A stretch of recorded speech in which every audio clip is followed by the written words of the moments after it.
next one is তোমার কি হয় 7 I'm not going to discuss because so write the remer reaction তোমালোকে remer name reaction at least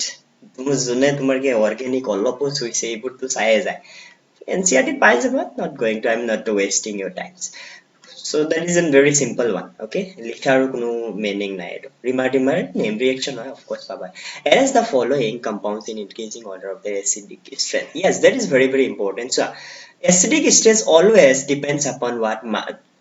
সদায় মনত ৰাখিবা acidic strength যোনটো হয় acidic strength অলপো যদি idea আছে acidic strength acidic strength always supports minus I effect or minus I effector ওপৰত কি কৰে সদায় তোমাৰ ডিপেন্ড কৰে এতিয়া ক'ব যে minus I effect তো মই ইয়াতে হিনি শিকাও কিনো ক্লাস 11 ৰ বস্তু এইবোৰ ঠিক আছে সো দেন সেপাৰেট ভিডিও তোমালোকৰ যদি তোমালোকৰ আপকামিং ষ্টুডেন্ট বিলাকে চাই আছে যে নিডেড হয় সেপাৰেট ভিডিওত মই শো কৰিব পাৰো সো সোয়া ইয়াতে প্ৰথম যোনটো হয় ইয়াতে minus I ব্ৰোমিন লাগি আছে ইয়াতো তোমাৰ কি আছে bromine that is nothing but more electron bromine তোমাৰ comparatively তোমাৰ কি হ'ব minus I effect ইয়াতে কি হ'ব শো কৰিব but ইয়াতে 1 আৰু 2 মাজত যদি মই কম্পেয়াৰ কৰো COH ৰ কাৰণে সব গোটেইকেইটা এসিড হয় and bromine ইয়াতে CH ৰ লগত লাগি আছে আৰু ইয়াতে যোনটো ব্ৰোমিন হয় CH ৰ পৰা অলপমান দূৰত আছে ঠিক আছে তো minus I effect মই কি কৈছো সদায় এসিডিক স্ট্যান্ডক সাপোর্ট কৰে আৰু ইয়াতে যোনটো বাকি দুটা যোনটো কম্পাৰিজন হয় ইয়াতে তোমাৰ ব্ৰোমিন নাই that means minus I effect ৰ ইয়াতে কোনো সোৰ্সে নাই তো এই দুটাৰ তো of course এই দুটাৰটো কি হ'ব acidic strength কমে হ'ব ঠিক আছে 3 and 4 should be less because of my tata minus I factor কোনো তোমাৰ কি নাই তোমাৰ হেনেকে এজেন্টে নাই just like bromine ইয়াতে যেনেকে আছিল ঠিক আছে প্ৰথম কম্পাৰিজন তো হৈ গল যে প্ৰথম দুটাৰ কি হ'ব acidic strength বেছি হ'ব নেক্সট দুটা আছে এটা প্ৰথম দুটাৰ ভিতৰত কোনটো বেছি হ'ব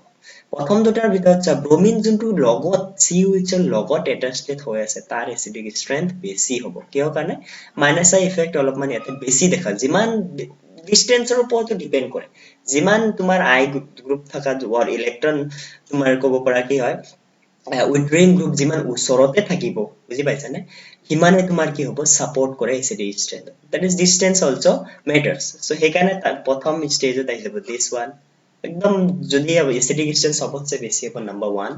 তাৰ পিছত তোমাৰ ক'ব পাৰা নাম্বাৰ 2 তাৰ পিছত 3 আৰু 4 ৰ মাজত 3 আৰু 4 ৰ মাজত ষ্ট্ৰাকচাৰ বনাব লাগিব 3 ৰ যদি ষ্ট্ৰাকচাৰ বনাও মই তেনেকা ধৰণৰ হ'ব চোৱা CH3 and COOH this is 3 and 4 ৰ যদি বনাও মই this normal তোমাৰ কি আছে বিউটানোইক এসিড আছে ঠিক আছে CH2 COH so ইয়াতে 3 ৰ কি হৈ যাব অলপমান acidic strength ইয়াতছে ইয়াত কম হ'ব কিয় কাৰণে so ইয়াতে প্লাস I effect লাগি আছে CH3 মিথাইল গ্ৰুপ দুটা লাগি আছে আৰু মিথাইল গ্ৰুপে সদায় কি দিয়ে প্লাস I effect দিয়ে আৰু যিমানে প্লাস I effect কেতিয়াও সাপোৰ্ট নকৰে প্লাস I effect সদায় কি কৰিব তোমাৰ acidic strength নষ্ট হে কৰিব বুজি পাইছা না বেয়া তোমাৰ কি কমাই হে দিব সো ইয়াতে দুটা তোমাৰ মিথাইল গ্ৰুপ লগে লাগি আছে সো ক'ব পাৰা যে ইয়াৰ কি হৈ যাব কমি যাব ইয়াতো অলপমান প্লাস I effect আছে বাট কম্পেয়াৰ টু লেস হ'ব ইয়াৰ ঠিক আছে কিন্তু এটা তোমাৰ কি আছে প্ৰপাইল গ্ৰুপ এটা ক'ব পাৰা লাগি আছে বাট ইয়াতে ডাইৰেক্টলি দুটা মিথাইল গ্ৰুপ এটাচড হৈ আছে তোমাৰ COH যোনটো কাৰ্বনত লাগি আছে তাৰ ঠিক আছে সেই কাৰণে তোমাৰ কি হৈ যাব ইয়াতে মোর প্লাস I effect ইয়াতে less plus I effect class 3 11 ৰ এইবোৰ বেসিক বস্তু হয় সেই কাৰণে তোমালোকে যদি plus I minus I effect নাজানা then you can't তোমাৰ কি কৰিব নোৱাৰা এইটো 3 হ'ব তোমাৰ এইটো নম্বৰ 3 এই হ'ব 4 সবতছে কমি যাব থাৰ্ড নম্বৰটো কম হ'ব ঠিক আছে মই ডিক্ৰিজিং অৰ্ডাৰত দেখালো 1 ৰ সবতছে বেছি তাৰ পিছত 2 তাৰ পিছত তোমাৰ হৈ যাব এইটো তোমাৰ this one and তাৰ পিছত হ'ব এইটো ঠিক আছে তো তেনেকে তোমাৰ কি হ'ব না ভুল গলো নেকি 2 2 ৰ পিছত তোমাৰ আহিব এইটো আমাৰ মই নাম্বাৰিং কৰা 4 তাৰ পিছত আহিব 3 so তেনেকে এৰেঞ্জ কৰি লবা okay this is a very good question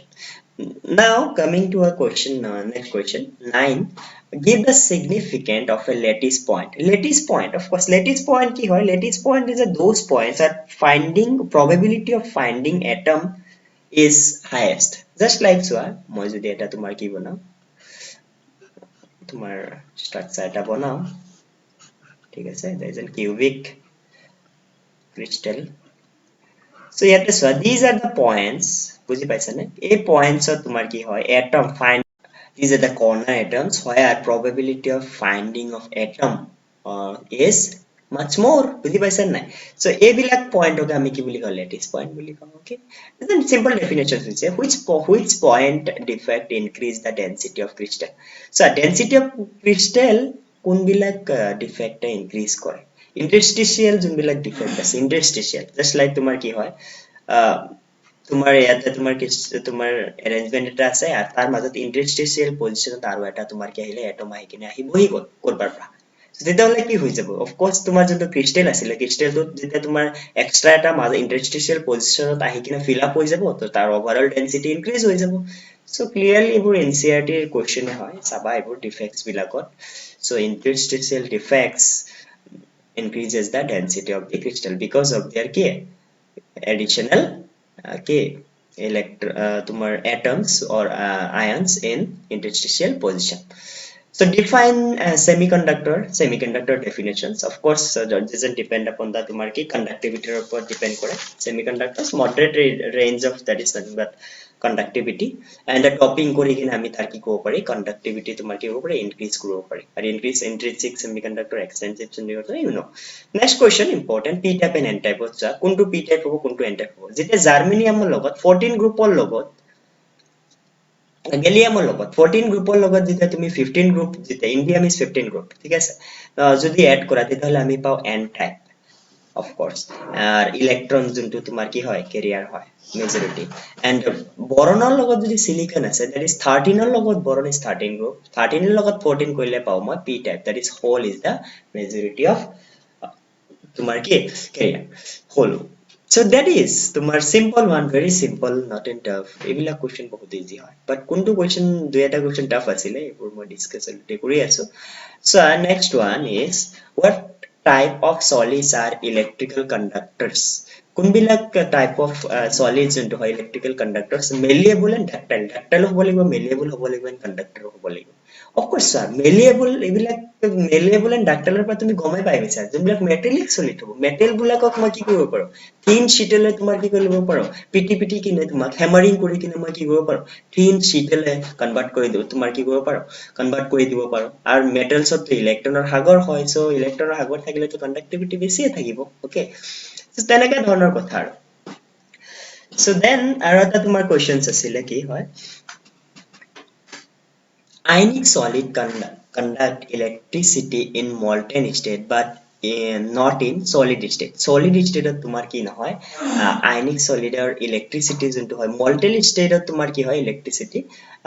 ভাল হয় but not in solid state so কিহৰ কাৰণে হয় যদি solid state তোমাৰ কি হৈ থাকে জানানে ions বোৰ কিবা fixed place তোমাৰ কি fixed place or crystal lattice fixed place তোমাৰ fix হৈ থাকে ions বোৰ that means তোমাৰ কি নহয় তোমাৰ মুভ হৈ না থাকে ঠিক আছে solid state but in molten state কি হৈ থাকে তোমাৰ মুভ কৰি থাকে যেতিয়া তুমি ইলেক্ট্ৰিক ফিল্ড তাপিছত এপ্লাই কৰিবা সেই ইলেক্ট্ৰন বোৰ কি কৰিব তোমাৰ so electricity concept to কেতিয়া হয় ইলেক্ট্ৰন বোৰ মুভ কৰিব লাগিব ন ইলেক্ট্ৰন টো ফিক্স থাকিলে নহব solid state কি হৈ থাকে ইলেক্ট্ৰন বোৰ তোমাৰ কি হৈ থাকে certain position এটা তোমাৰ কি হৈ থাকে ফিক্স হৈ থাকে fix place in the crystal lattice but in তোমাৰ molten state তোমাৰ কি হৈ না থাকে ফিক্স হৈ না থাকে সেইকাৰণে molten state তোমাৰ conductivity ইলেক্ট্ৰন যেতিয়া মুভ কৰিব of course তাৰ কি হৈ যাব তেতিয়া মই ইলেক্ট্ৰিসিটি পাম ইলেক্ট্ৰন মুভ কৰাৰ লগে লগে তাৰ অপোজিট ডাইৰেকশনত তোমাৰ কি হ'ব কাৰেন্ট তোমাৰ পাম of course in the presence of কি তোমাৰ electric field to provide কৰিব লাগিব okay so that is so question number 10 not a tough one simple one